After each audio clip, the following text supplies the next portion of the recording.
What's up, y'all? So, I wanted today to review The Weeknd's new album, Hurry Up Tomorrow. So, to be completely transparent, and I'll give you a reason why in a minute, but I've only listened to this album once. But I cannot get it out of my head, bro. The way it's produced, the way it's productioned, the way the production is, the way it's sequenced, the way Abel's vocals are. Bro, I don't think as my time as a YouTuber, an album has done this to me. Where I can't get it out of my head, so I'm like, okay, you already know what you think of the album, so why don't you just review it now, right? So this video will have spoilers for the features. I can't believe I'm using that word. It will have spoilers for the features and the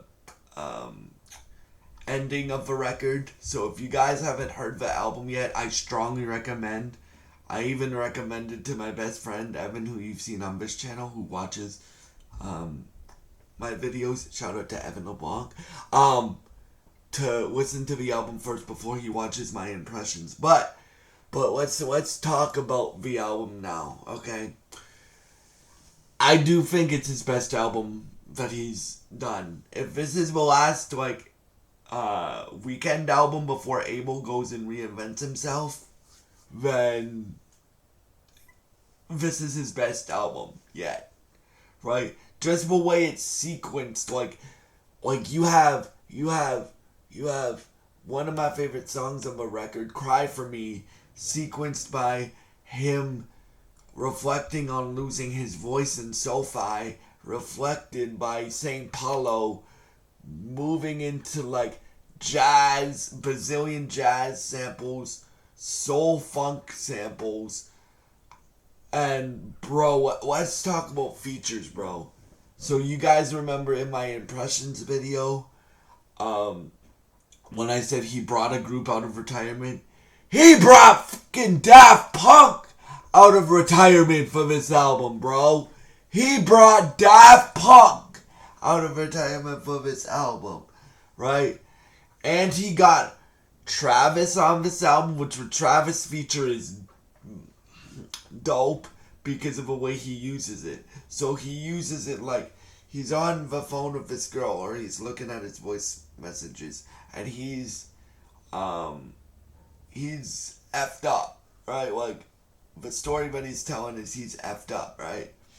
And Travis, like the girl's voice turns into Travis's voice because it keeps getting lower, lower like this. And you guys know what Travis Scott sounds like. Like he likes to use a lot of like effects on his voice and stuff like that. So Travis, and then it goes into Travis. Travis does his verse.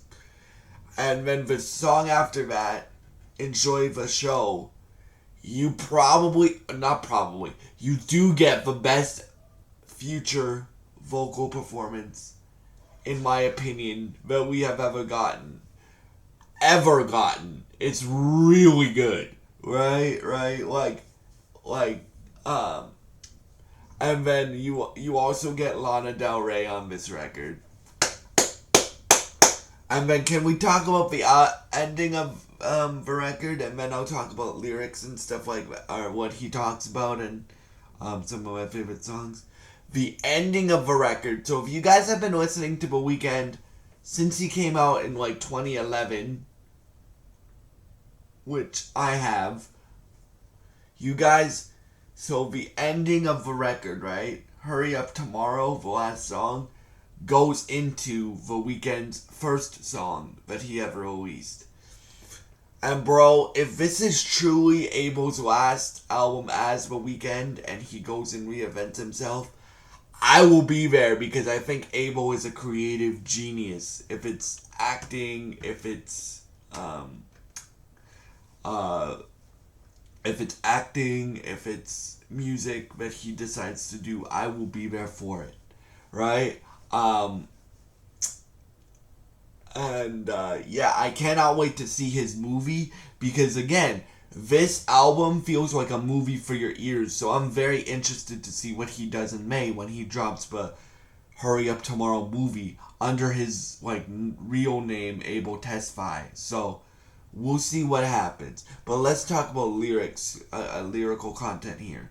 So in this, he covers a lot. Like he's talking to his dad in a few songs.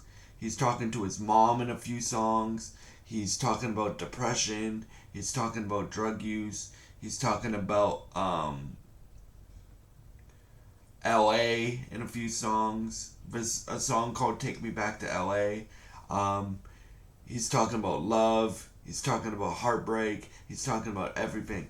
This album is like his magnum opus, y'all. Like, it's his longest album that he's ever put out. And yes, I can say this now. It beat Starboy as my favorite Weeknd album. Like, literally, guys, I wasn't expecting to say that. You guys, if you guys seen my reaction video, or my first reaction, bro, this album, I know it's early in the year, has strong consideration to be album of the year when the year is over. Now, I'm not saying it is album of the year because it's only January. Or no, it's February now, sorry. It's February 2nd when I'm recording this. And we still have 11 months left of the year. So I'm not saying it's album of the year, but I'm saying it's in strong contention to be album of the year. So, yeah. That's my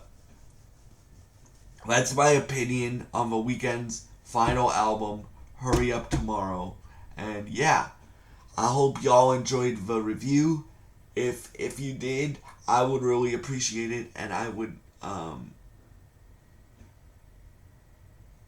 and it would really help me out if you subscribed, liked, and shared this video. Thank you for all your support, and I hope you have a great day. Thank you.